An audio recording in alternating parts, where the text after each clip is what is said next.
నమస్కారం రేషియా టీవీ వార్తలకు స్వాగతం. నా పేరు లక్ష్మి. వార్తల్లో ముందుగా హెడ్లైన్స్.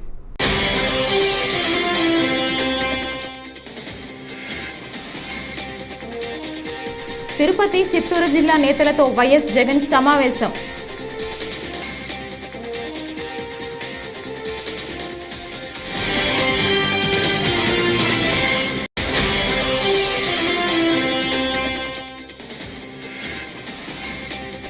ప్రకాశం బ్యారేజీ వద్ద ఇరుక్కుపోయిన బోట్ల తొలగింపునకు కొనసాగుతున్న అండర్ వాటర్ ఆపరేషన్ ప్రక్రియ.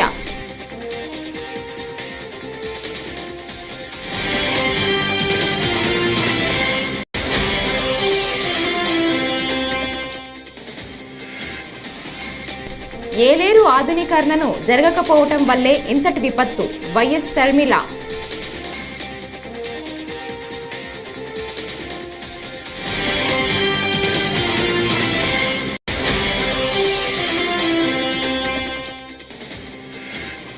నందిగం సురేష్ కుటుంబానికి జగన్ అండగా నిలిచారని, దానికే టీడీపీ నేతలు గావు కేకలు పెడుతున్నారని మేరుగ నాగార్జున మండిపడ్డారు.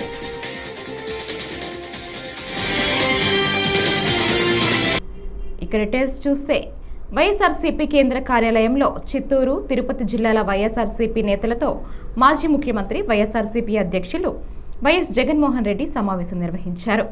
జగన్ సమావేశం రాష్ట్రంలో కూటమి ప్రభుత్వం కొలువుదీరాక ప్రజలకు ఇచ్చిన హామీలు అమలు చంద్రబాబు సర్కార్ విస్మరించిందన్నారు. రెడ్ బుక్ రాజ్యాంగం పేరుతో బహిరంగంగా రాజకీయ హత్యలను, దాడుల్ని చంద్రబాబు, నారా లోకేష్ ప్రోత్సహిస్తూ వస్తున్నారు. ప్రజల గోడు పట్టించుకోకుండా రెడ్ బుక్ రాజ్యాంగాన్ని అడ్డం పెట్టుకుని ప్రజలు వైఎస్ఆర్సీపీ నేతలపై దాడులు, దౌర్జన్యాలు చేస్తున్నారని మండిపడ్డారు.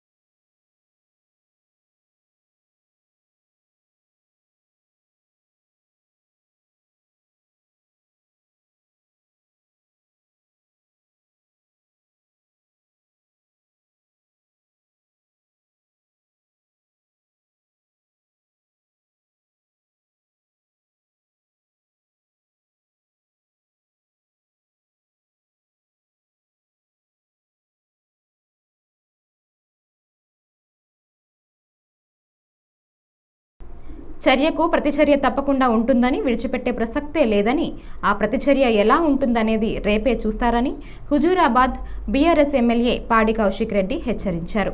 ఈ రోజు తనపై హత్యాయత్నం జరిగిందని సంచలన వ్యాఖ్యలు చేశారు. అరకిపూడు గాంధీ తన అనుచరులతో కౌశిక్ రెడ్డి ఇంటి ఎదుట బైఠాయించిన సమయంలో ఉద్రిక్తత తలెత్తింది.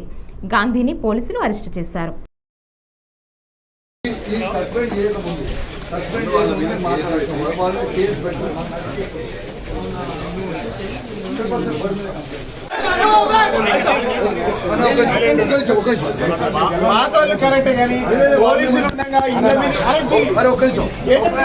యావత్ పోలీసు మొత్తం వాళ్ళతో కలిసే ఉన్నారు. అలా డౌట్ ఏం లేదు. ఎందుకంటే ఇలా గంట సేపు దాడి చేసారు. వాళ్ళు గంట సేపు మీ సమక్షంలో దాడి చేసారు. మా గేట్లు ధ్వంసం చేసారు. నా ఇంటి అద్దాలు పగలగొట్టారు. నా మీద హత్య చేసే ప్రయత్నం చేశారు. కానీ వాళ్ళతో భయపడేది ఏం లేదు. కౌశిక్ రెడ్డి సింహం సింగిల్గానే నిల్చుంటాడని చెప్పిండు. సింహం సింగిల్గానే నిల్చున్నాడు. నా ఎంటిక కూడా వాళ్ళు పీకలేకపోయిండు. ఖచ్చితంగా రేపు దీనికి ప్రతిచర్య డెఫినెట్గా ఉంటుంది. Thank you very much.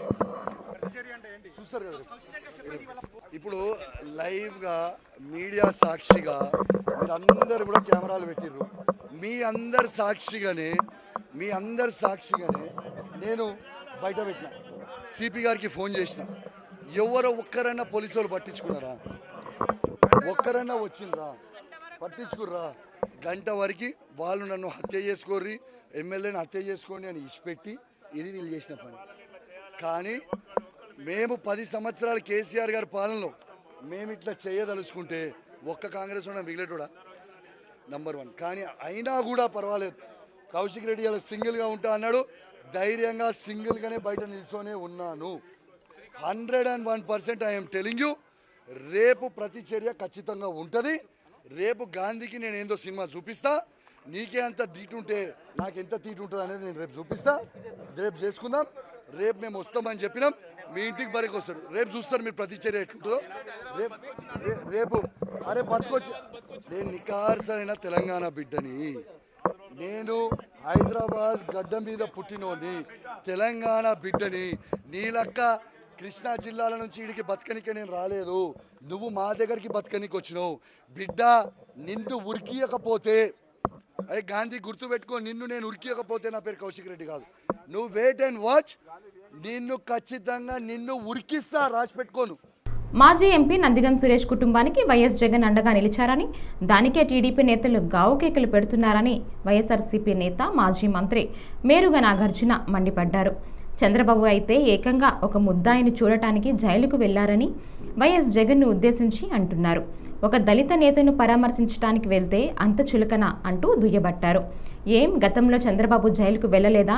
దళితులంటే మొదటి నుంచి చంద్రబాబుకి చిన్న చూపు, అందుకే అలా మాట్లాడారని ధ్వజమెత్తారు. తమ పార్టీకి చెంది ఒక దళిత పార్లమెంట్ సభ్యుడిగా పనిచేసి దళితుల మనోభావాలను ఎక్కడ తగ్గకుండా పనిచేసినటువంటి వ్యక్తి అయినటువంటి నందిగం సురేష్ గారిని అక్రమంగా అరెస్ట్ చేస్తే, జైల్లో పెడితే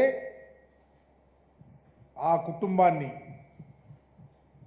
నేను అండగా ఉన్నా, మీరు అధైర్యపడొద్దు అని చెప్పి భరోసా కల్పిస్తానికి జైలుకి వెళ్ళారు. ఒక వ్యక్తి మీద కేసు పెడితే జైల్లోకి వెళ్తే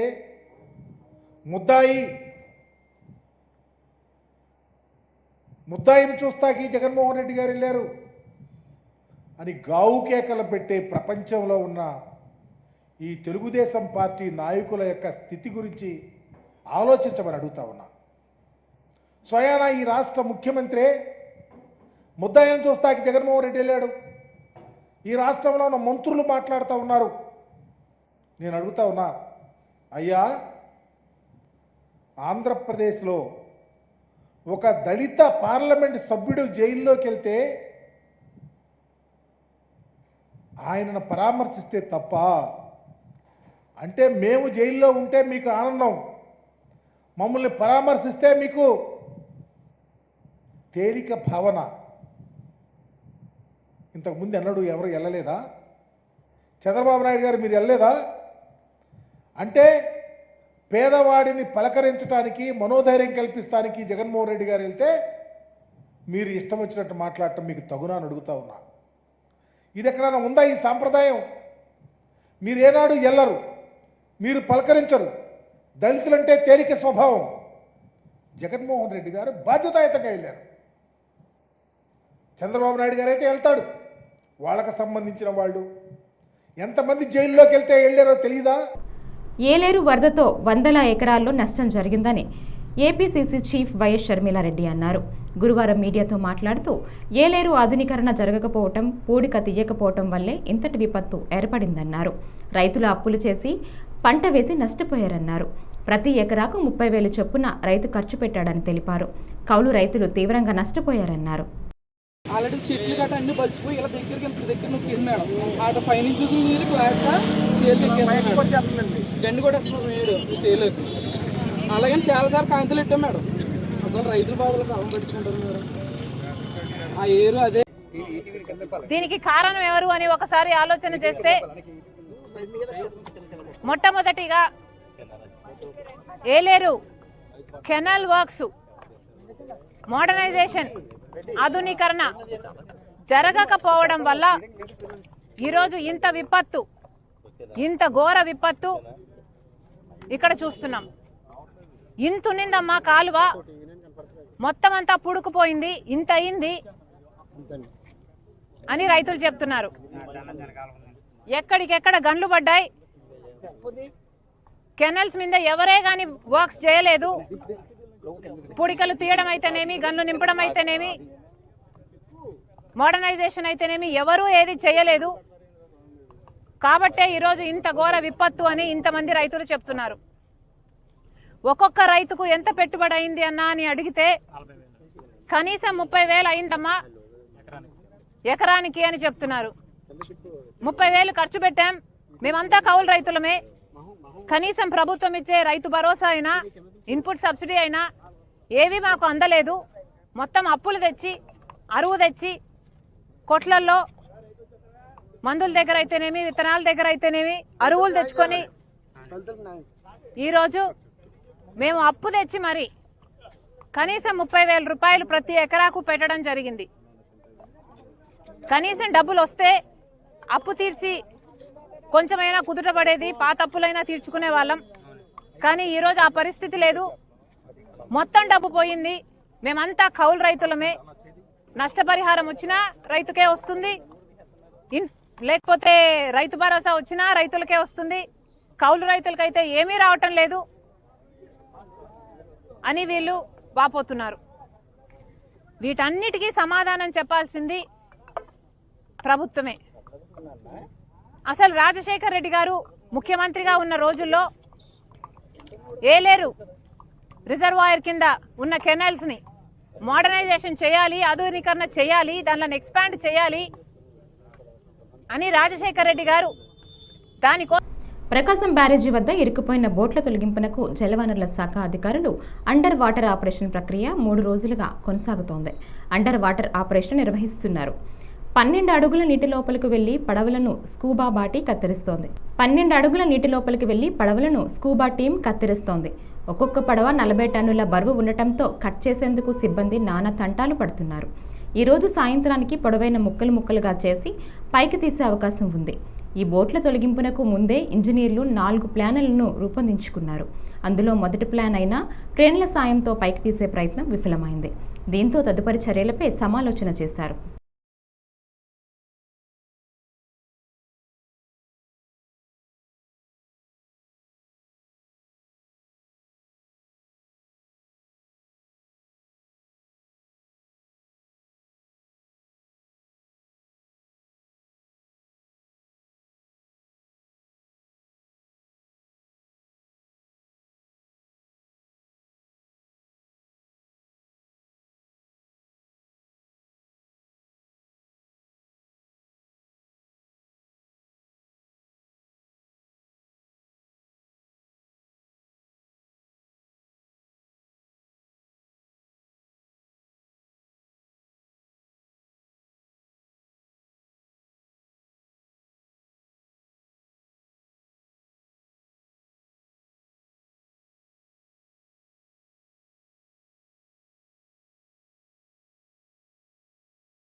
తిరుమల శ్రీవారిని 35 చిన్న కథ కాదు చిత్ర బృందం దర్శించుకుంది. గురువారం ఉదయం వీఐపీ ప్రారంభ విరామ దర్శన సమయంలో నటి నివేదా థామస్, నటుడు విశ్వదేవ్, దర్శకుడు నందికిషోర్లు స్వామివారి సేవలో పాల్గొన్నారు.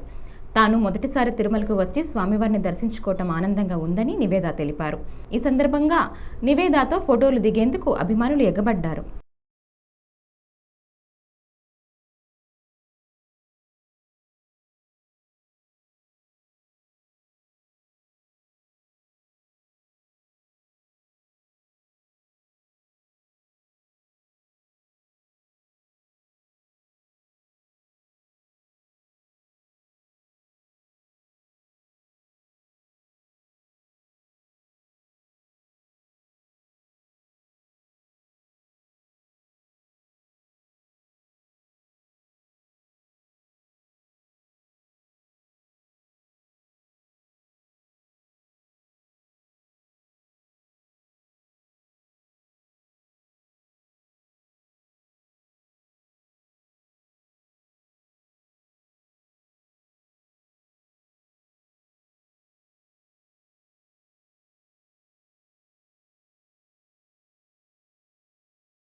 వైసీపీకి ఉన్న 11 మంది ఎమ్మెల్యేలు పక్కచూపులు చూస్తున్నారని, కూటమి గేట్లు ఎత్తేస్తే వైసీపీలో జగన్ ఒక్కరే మిగులుతారని మాజీ మంత్రి టీడీపీ సీనియర్ నేత ఎమ్మెల్యే గంటా శ్రీనివాసరావు వ్యాఖ్యానించారు.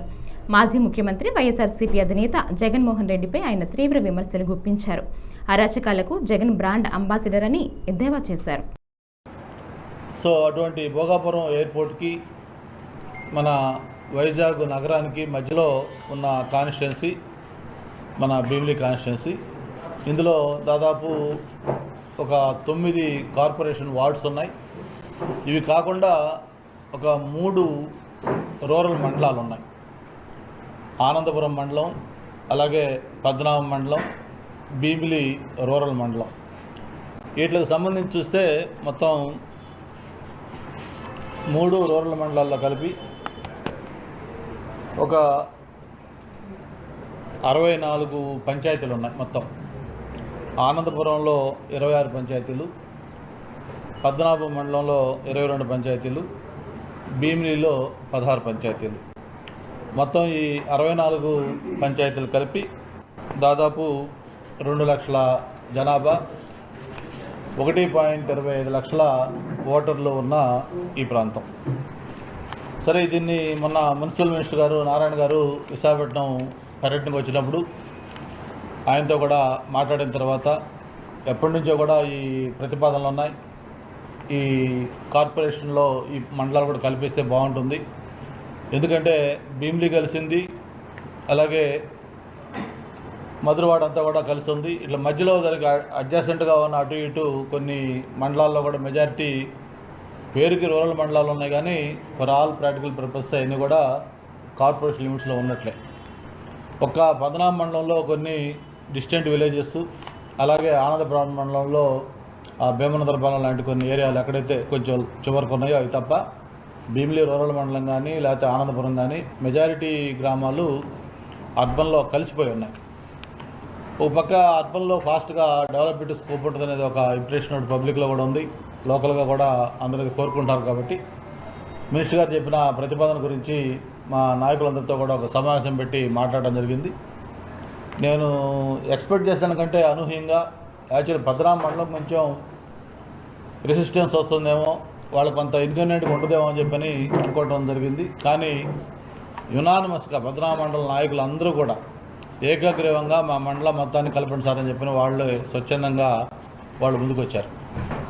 ఆనందపురంలో అలాగే భీమిలి రూరల్ మండలం కూడా ఒకరిద్దరు వాళ్ళకున్న చిన్న డౌట్స్ వాళ్ళ టీడీపీ నేత ఆనం వెంకటరమణారెడ్డి మరోసారి మాజీ మంత్రి రోజాని టార్గెట్ చేశారు. లోకేష్ హైదరాబాద్లో ఉన్నాడు అని నీకు ఎలా తెలుసు అని రోజాని ఆయన ప్రశ్నించారు. లోకేష్ ఎక్కడ ఉంటాడో మాకు తెలుసా, నీకు తెలుసా అని కౌంటర్ ఇచ్చారు. నువ్వు ఇటలీకి పోయావు, మాకు తెలియలేదా, నీ ఫోటో పెట్టింది నేను కదా అని కౌంటర్ ఇచ్చారు. లోకేష్ హైదరాబాద్ లో ఉన్నాడా? నువ్వు ఆడున్నా వాళ్ళ ఇంట్లో నువ్వు చూసా? లోకేష్ ఆడున్నాడా? లోకేష్ ఆడున్నాడో మాకు తెలుసా, నీకు తెలుసుమే? నువ్వు ఇటలీకి పోయావు, మాకు తెలియలా? నీ ఫోటో పెట్టింది నేనే కదా. ట్రిమ్ గా టైట్ గా అసలు ఆ డ్రెస్ వేసుకొని అసలు ఎవడరా ఇవి ఫారినర్ అనుకున్నా చూసి. రోజెక్క ఇటలీలో, నువ్వు మాత్రం ఇటలీకి పోవచ్చు, కాన్స్టిట్యువెన్సీని వదిలేయచ్చు.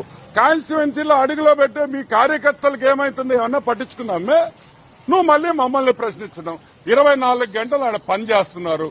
మీ వాడు వచ్చాడు, గేట్లు అన్నాడు, ఫ్లడ్ అన్నాడు, ఆ కాగితం సరిగ్గా కాదు. మీరు నువ్వు జగన్మోహన్ రెడ్డిని పంపిస్తావు, ఏం చేయాలా? ఆ కాగితం ఇచ్చి చదివించాలి, 15 సార్లు చదివించండి, అదన్నా కరెక్ట్ గా చెప్తాడు. ఈ విధంగా ఈ రోజు చంద్రబాబు నాయుడు, అదే విధంగా ప్రతి మంత్రి ఇంక్లూడింగ్ నారా లోకేష్ ఇంత కష్టపడుతుంటే హైదరాబాద్ లో ఉన్నాడంట. హైదరాబాద్ లో నేను అడుగుతాను, అసలు బుద్ధిని మాట్లాడుతున్నావా, బుద్ధి లేకుండా మాట్లాడతావా? సైజు పెరగడం కాదు, బుద్ధి కూడా పెంచుకో. సైబర్ నేరాలపై బాపట్ల ప్రజలు అప్రమత్తంగా ఉండాలని పట్టణ సీఐ అహ్మద్ జానీ అన్నారు. గురువారం మీడియాతో మాట్లాడారు. సైబర్ మోసాలకు గురైనప్పుడు 1930 నెంబరుకు కాల్ చేయాలని పేర్కొన్నారు. సైబర్ మోసాల పట్ల ప్రజలు అవగాహన కలిగి ఉండాలన్నారు.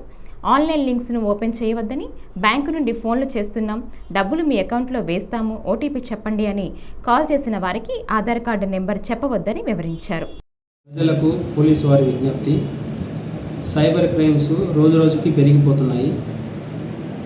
సైబర్ క్రైమ్ బారిన పడి చాలామంది మోసపోతూ డబ్బులు పోగొట్టుకుంటూ ఫైనాన్స్గా ఎంతో లాస్ పొందుతున్నారు. కొన్ని జాగ్రత్తలు పాటిస్తే వాటిని నివారించవచ్చు. అన్నోన్ లింక్స్ క్లిక్ చేయవద్దు. 1. 2 ఓటీపీ నెంబర్లు చెప్పమని ఎవరు చెప్పినా అడిగినా దయచేసి చెప్పవద్దు. సైబర్ క్రైమ్స్ రకరకాలుగా జరుగుతోంది. మీకు లాటరీలో డబ్బులు వచ్చాయని, లేదు మీకు ఇన్స్టాగ్రామ్ ద్వారా, లేదు టెలిగ్రామ్ ద్వారా మీకు టాస్క్ ఇస్తున్నామని, దాన్ని చేస్తే మీకు డబ్బులు ఇస్తామని చెప్పి కొన్ని రకాల మోసాలు జరుగుతూ ఉన్నవి. దయచేసి ప్రజలు గమనించాలి. అదేవిధంగా డబ్బులు పోగొట్టుకున్న వాళ్ళు వెంటనే 1930కి కాల్ చేస్తే ఆ డబ్బులు హోల్డ్ చేయబడతాయి. అదేవిధంగా మా దగ్గరకు వస్తే వెంటనే కేసు కట్టి ఆ హోల్డ్ అయిన డబ్బులు ఎవరి నుంచి అయితే పోయినవో వెంటనే వాళ్ళకి తెప్పించే విధంగా మేము చూస్తాము. ఆన్లైన్లో లోన్ యాప్స్ మీకు లోన్లు ఇస్తామని చెప్పి అందరూ ఫోన్లు చేస్తూ ఉంటారు. దయచేసి ఆన్లైన్లో లోన్స్ తీసుకోవద్దు. అదేవిధంగా మీ విలువైన ఆధార్ కార్డు, పాన్ కార్డు ఇవి అప్లోడ్ చేయవద్దు. మీరు అప్లోడ్ చేసిన తర్వాత వారు మీ సిబిల్ స్కోరు బాగలేదు, మీకు లోను రావట్లేదని చెప్పి తీసేస్తారు. మీరు అప్లోడ్ చేసిన ఆధార్ కార్డ్, పాన్ కార్డు వాటిని వాళ్ళు ఉపయోగించి వాళ్ళు లోన్ తీసుకొని లోను మీరు కట్టే విధంగా వాళ్ళు మిమ్మల్ని మళ్ళా వేధిస్తూ ఉంటారు. దయచేసి మీ విలువైన డబ్బులని కాపాడుకుంటూ అన్నోన్ లింక్స్ని క్లిక్ చేయొద్దు. Thank you. వైసీపీ అధినేత జగన్ విజయవాడలో నిర్వహించిన ముఖ్య నాయకుల సమావేశంలో ఎమ్మెల్సీ దువ్వాడ శ్రీనివాస్ ప్రత్యక్షమయ్యారు. అయితే దువ్వాడ ఈ సమావేశానికి రావడానికి ప్రాధాన్యత సంతరించుకుంది. కొంతకాలంగా దువ్వాడ శ్రీను, దువ్వాడ వాణి, దివ్వెల మాధురి మధ్య రచ్చకెక్కిన తగాదాలు రోడ్డుకెక్కిన విషయం తెలిసిందే.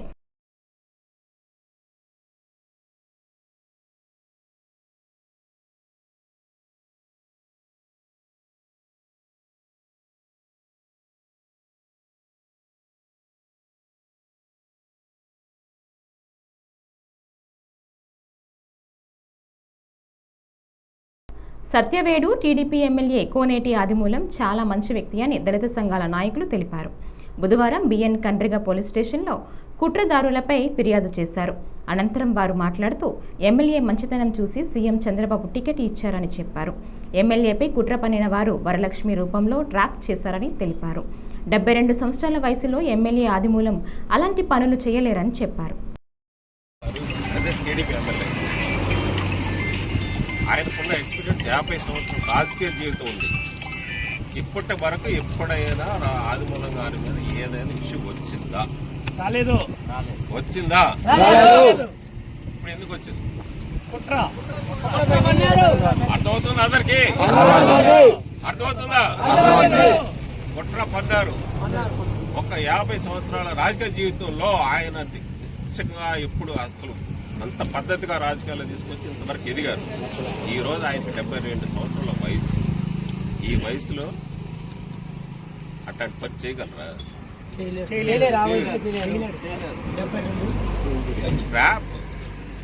ట్రాప్ చేశారు. ఇది చేయడానికి అసలు ఎవరికి అవసరం ఉంది? ఎవరికి అవసరం ఉంది? అది వెలికి తీయాలి. ఎవరికి అవసరం ఉంది? కుట్రదారులు. ఇప్పుడు చంద్రబాబు నాయుడు గారు వైసీపీలో ఉన్నా కూడా ఇప్పుడు ఎవరిని తీసుకోలేదు. వైసీపీ నుంచి ఒక 4-5 మంది తప్ప ఆదిమూలంగా తీసుకున్నారు. ఎందుకు? ఆయన మీద. వేలేరుపాడు మండలం వరద ప్రభావిత ప్రాంతాల్లో గురువారం పోలవరం ఎమ్మెల్యే చిర్రి బాలరాజు పర్యటించారు. ఈ కార్యక్రమంలో వేలేరుపాడు మండలం తిరుమలపురం గ్రామంలో ప్రభుత్వం తరపున 25 కేజీల బియ్యం, కందిపప్పు, పంచదార, పామాయిల్, బంగాళదుంపలు ఇవి కాక ప్రాంతాల వారి ఆరోగ్యం గురించి ఆలోచించి అదనంగా టమాటాలు, పచ్చిమిర్చి, దొండ, బెండ, వంకాయ వంటి కూరగాయలు బాధితులకు పంపిణీ చేశారు.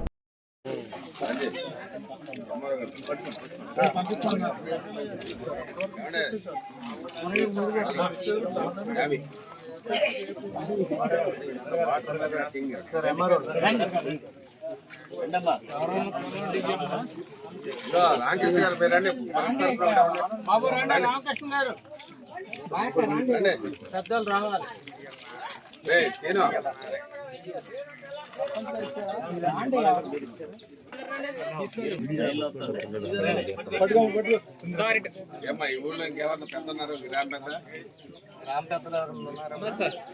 ఈ వార్తలు ఇంతటితో సమాప్తం. నమస్కారం.